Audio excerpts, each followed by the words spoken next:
Hello.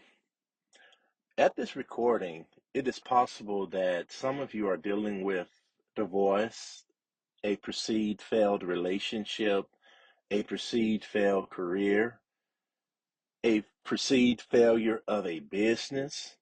And what is interesting is even when you look at the fear of failure, it is ranked in the top three amongst the top fears that exist worldwide among individuals.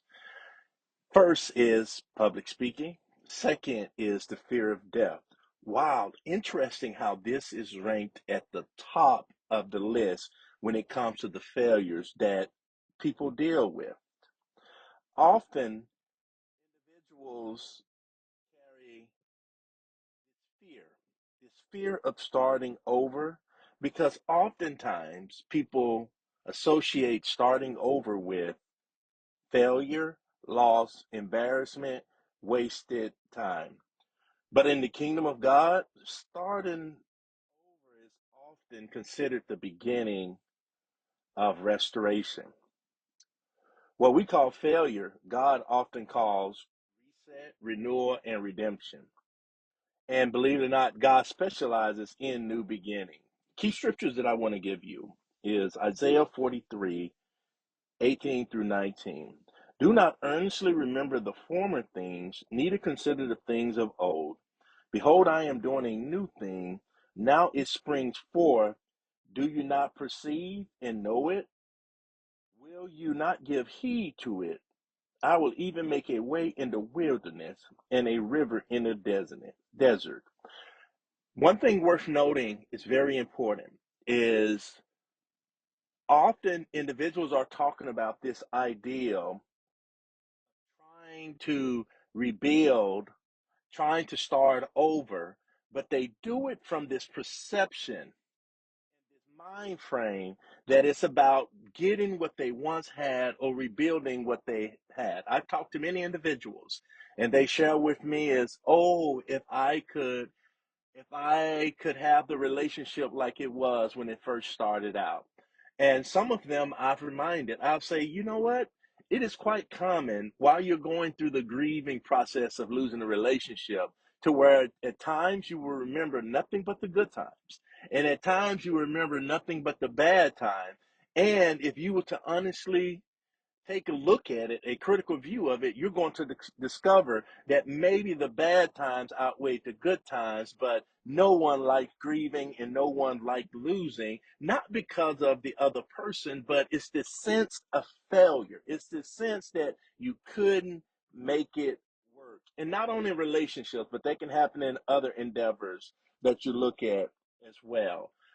Uniquely, something very important for us to understand is that when God is in the process of restoring you, He creates new pathways forward.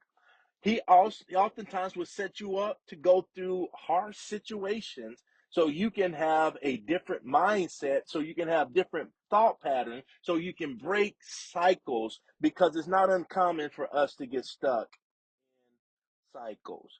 And knowing this, that starting over is often God's process of this realignment that I have discussed in a previous video.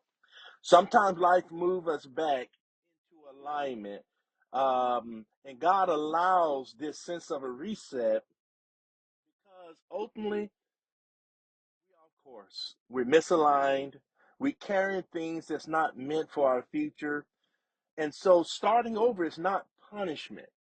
It is actual divine realignment. Let me give you another scripture. Lean on, trust in, and be confident in the Lord with all your heart. In all your ways, know, recognize, and acknowledge Him, and He will direct and make straight and plain your path. Sometimes the path becomes straight only after the reset. I know this is not something that causes you great joy, but you know in your heart of hearts, this is more than right on. I actually encourage you to lean into the process, go through the grieving process. That means that there's ups and downs, there's joy, there's pain, there's tears and everything, but don't forfeit this opportunity for realignment, because I can guarantee you tomorrow would be better than what your today is. And looking at scripture, there was actual examples of different individuals who started over. Let's start with the patriarch Abraham, starting over at 70 years old. Genesis 12 and 1. Now in Haran, the Lord said to Abram, go for yourself away from your country to the land that I will show you. Abraham had to leave everything behind that was familiar. His starting over became the beginning of a covenant blessing. And many of you will know what the conclusion was. He ended up receiving a promise. He gave up what was familiar in the land that he was raised in, and then he ended up receiving promises that he would have seed that's as the sand of the ground, that's as the stars of the sky. And so what you will see is that Abraham's purpose, Abraham's blessing, Abraham, quote unquote, success in alignment with God's perfect plan had to do with him giving up what was familiar. And my question to you, is it time to give up what's familiar so you can end up receiving something that's not just unfamiliar, but something that's unprecedented for humanity? Another example, Moses starting over in the wilderness. Moses went from being a prince, a fugitive, a shepherd. For 40 years, God prepared him again. Exodus 3 and 10. Come now, therefore, and I will send you to Pharaoh that you may bring my people out of Egypt.